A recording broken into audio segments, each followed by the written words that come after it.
Dois irmãos de garra e coragem, que conheceram os dois lados da moeda e no jogo da vida deram uma virada. Bem, nós viemos aqui no bairro da Maraponga fazer uma visitinha à antiga casa do Fernando. Não estamos interessados na casa da Dona Edith, tia dos rapazes, mas no quintal. Roupas estendidas e algum material encostado. Do passado, nada restou. Fernando, o que você lembra aqui da sua infância? Era muita humilhação, sozinho. Eu não tinha nada. Era muito difícil, muito ruim. Para uma criança não ter nada é muito ruim. Você tinha amigos?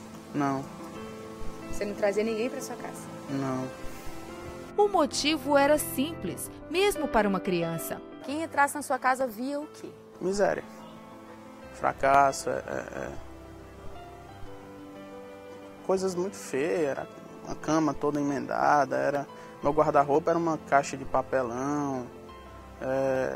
Só tinha recordo, uma TV pequena. Era tudo muito simples. Tinha uma rede, muito apertada. E brinquedos? Nenhum, nunca tive. Era difícil conseguir dinheiro para comprar alimento, quanto mais brinquedo. Espaço pequeno e vizinhos nada agradáveis. Morar de favor no fundo de um quintal, do lado de 2 chiqueiros, era terrível.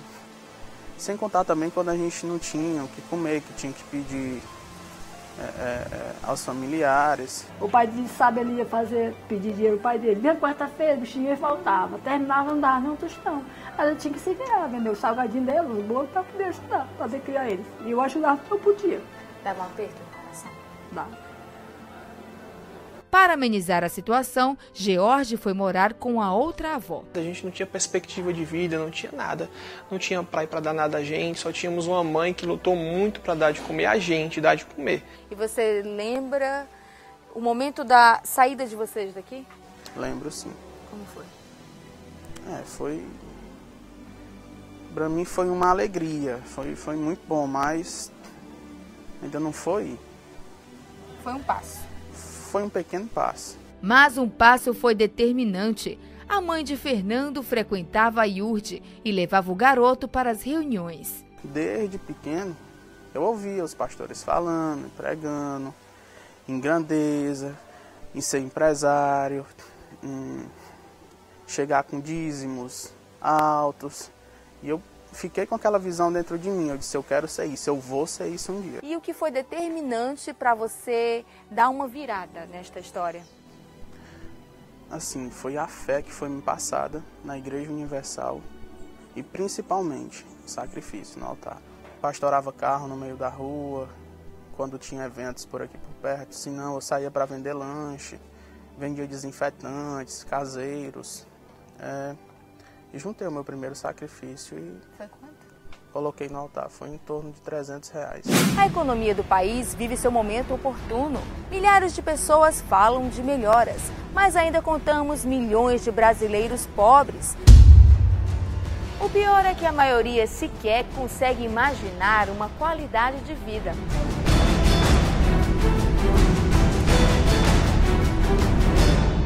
Se eles fizessem parte da maioria, até hoje estariam contando a mesma história do passado. Qual foi o seu maior sacrifício? Foi um dia de faturamento da minha empresa. R$80 mil. Foi meio difícil, a gente começou num pontinho bem pequeno. Eu tinha um terreno que estava pagando, consegui repassá-lo por um valor bem baixo. Foi aí que tudo começou. Deus proverá para quem lutar, sacrificar. Deus proverá para quem subir o Monte Moriá.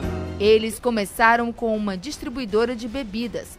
Hoje vendem além. Você sabe, para começar um comércio com um valor muito baixo, não tem quem faça milagre, só Deus mesmo. E aí Deus foi operando na nossa vida, foi dando as coisas, foi dando aquela ideia, foi abrindo portas.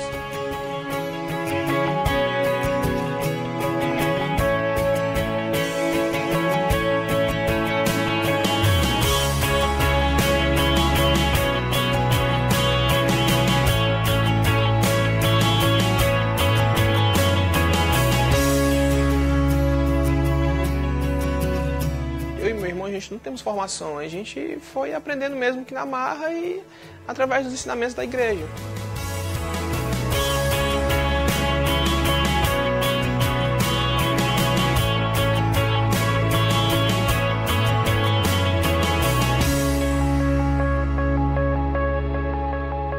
Você tem só 22 anos. Sim, Você se acha um merecedor? sim, me acho.